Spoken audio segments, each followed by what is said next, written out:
कोल्हापुरातल्या एका दहशतीची। मागील काही दिवसांपासून कोल्हापुरात भटक्या कुत्र्यांची दहशत पाहायला मिळते। भटक्या कुत्र्यांची दिवसेंदिवस वाढणारी संख्या नागरिकांची डोकेदुखी ठरते। भटक्या कुत्र्याच्या हल्ल्यामध्ये तरुणीचा मृत्यू ओढवल्यामुळे हळहळ सुद्धा व्यक्त होते। पाहूया या संदर्भातला पुढारी न्यूजचा दहशती संबंधीचा हा विशेष रिपोर्ट।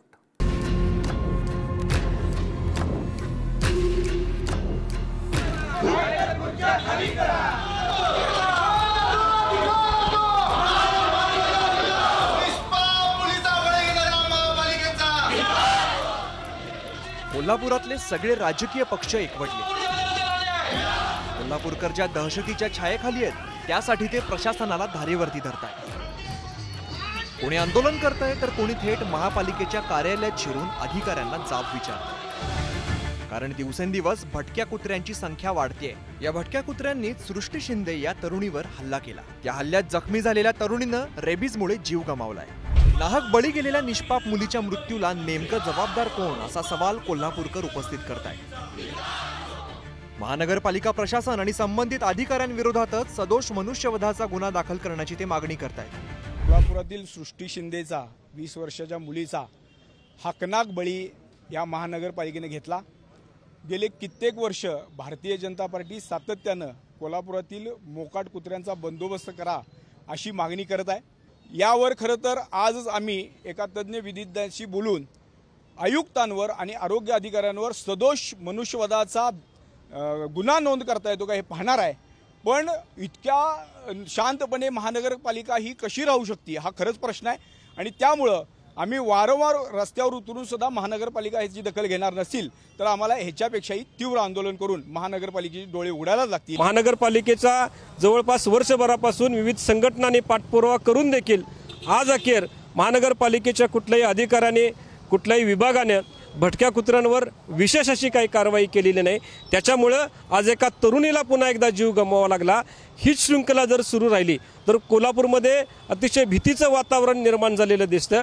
आणि म्हणून या महानगरपालिकेच्या दुर्लक्ष केल्याच्या प्रकारामुळे अधिकाऱ्यांच्यावर गुन्हा दाखल करावा या मागणीसाठी आज आम्ही शाहूपुरी पोलीस स्टेशनला लक्ष्मीपुरी पोलीस स्टेशनला आम्ही आलेलो आहोत। शहरात आणि जिल्ह्यात भटक्या कुत्र्यांची संख्या वाढते। या समस्येकडे प्रशासन दुर्लक्ष करत असल्याचा आरोप होतो।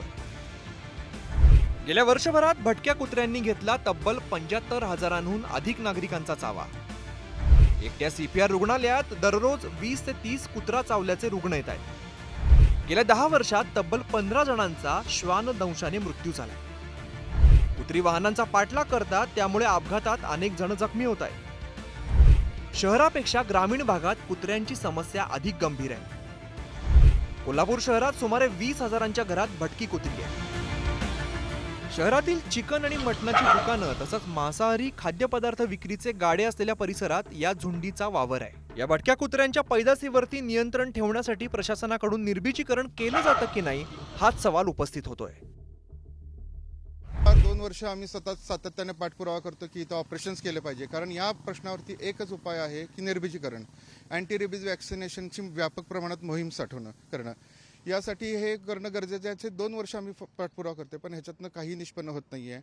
अपुरा स्टाफ, एका कमी कर्मचाऱ्यांवरती जास्त प्रमाणात लोड देणं, त्याच्यामुळे त्यांची कॅपॅसिटी कार्यक्षमता कमी होणं, इथे डॉक्टर्स न देणं, डॉक्टर्सना वेळोवेळी पेमेंट न करणं, त्याच्यामुळे डॉक्टर्स इथे येत नाहीत। ह्या बऱ्याचशा गोष्टी आहेत ज्यांचा आम्ही प्रत्येक वेळी पुरवठा घेतलेला, अर्ज केलेला आहेत पण ह्यातनं काही निष्पन्न झालेलं नाही आहे।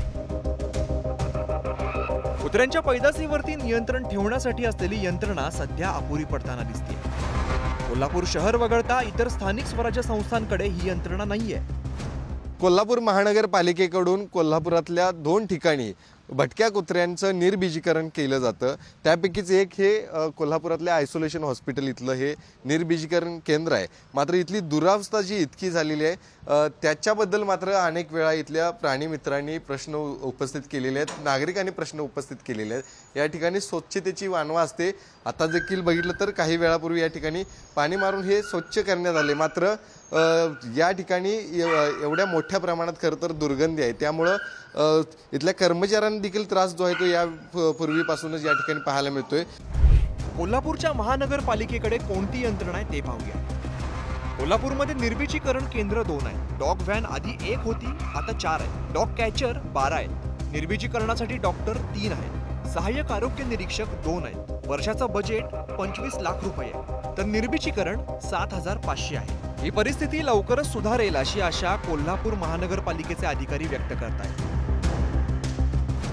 भटक्या कुत्र्यांच्या बाबतीत कोल्हापूर महानगरपालिकेमार्फत एक्झिस्टिंग आपले फक्त एकच सेंटर होतं.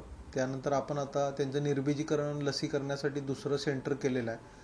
केजेसची संख्या आपली अगोदर जी 45 होती ती आपण आता आणखीन 60 केजेस वाढवून जवळपास 105 केलेलं आहे. तसेच आपल्याकडे सध्या डॉक्टर कमी होते, त्यामुळे आपण त्यांचं डॉक्टरांचे मानधन वाढवून आता 3 डॉक्टर पॅनलवर घेतलेले आहेत. डॉग व्हॅन पण आपण एक्झिस्टिंग एकच होत्या सध्या, तर आपण आपल्या आता डॉग व्हॅन 4 झालेल्या आहेत. अशा प्रकारे आता आपण त्यांचे जे ऑपरेशन आहे त्याच्यासाठी इन्फ्रास्ट्रक्चर वाढवलेलं आहे. भटक्या कुत्र्यांनी चावा घेतल्यानंतर वेळीच उपचार घेतले नाहीत तर रेबीज सारख्या गंभीर आजारामुळे जीवावर बेतण्याची भीती असते. त्यामुळे वेळ न दबडता कुत्र्याने चावा घेताच योग्य उपचार घ्यायला हवेत. एका तरुणीला रेबीजमुळे जीव गमवावा लागलाय, त्यामुळे हा प्रश्न पुन्हा एकदा ऐरणीवरती आलाय. यानंतर तरी प्रशासनाचे डोळे उघडतील आणि आवश्यक उपाययोजना केल्या जातील अशी आशा कोल्हापूरकरांना वाटते. कोल्हापूरहून शेखर पाटीलसह रशिदी नामदार, पुढारी न्यूज, कोल्हापूर.